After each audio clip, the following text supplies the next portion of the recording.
Okay, charity auctions have been long associated with, I guess, the super wealthy.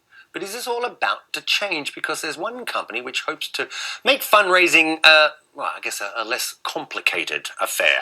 Now, similar to eBay, eSolidar is an online marketplace and auction website. However, all sales that take place on the platform must go to charitable causes. The company also sources memorabilia for charities, meaning you don't necessarily need to meet someone famous in order to auction off a signed football shirt. Despite serving the charity sector, eSolidar does actually aim to turn a profit. Last year, it received $600,000 from venture capital investors. Wow. Okay.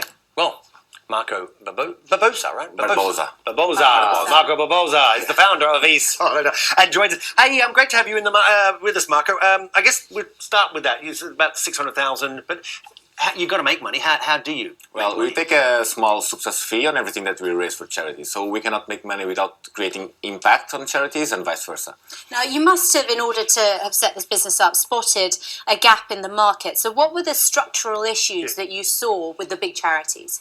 Well, big charities, about 90% of the income for charities goes to 5% of the charities, and 81% of the smaller charities are struggling to raise funds in order to survive. Right.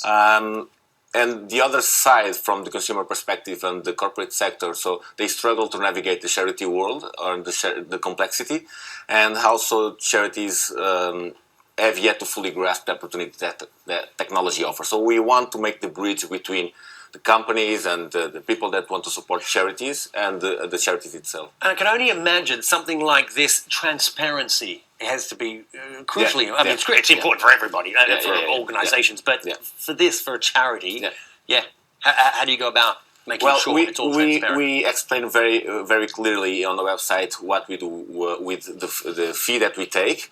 So it's about improving the technology, to better develop new tools, to go to the market and understand what's the pain from the charities, but also from the consumers, what they are struggling to help more charities and also the corporate sector. What's the end game for this company? Because as far as I can remember, there isn't a big listed company out there in the charity space, is there? Is that going to be you? We hope so. In maybe 8 to 10 years, if we manage to keep growing, we will like to be listed or make an IPO and show to the world that it's possible to have the profitability and the capitalism world together with the social impact and the charitable giving.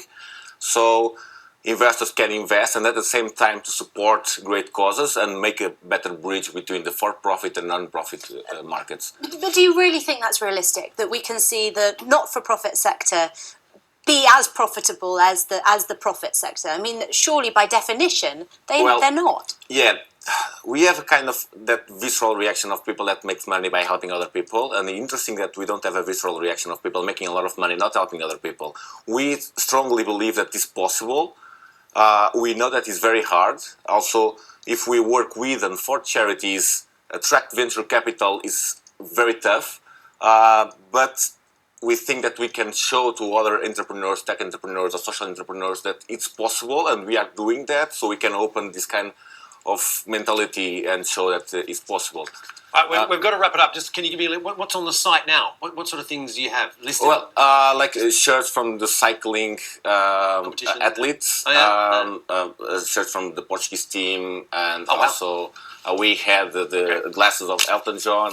And, just to go back to that question, so because we are a company that supports communities, we open now part of the company in equity crowdfunding through eSolidar, so everyone can invest and become a shareholder. Great stuff, Marco. I'm so sorry. Thank you so much, Thank you very much for having me. Getting shouted at here. Okay, let's talk about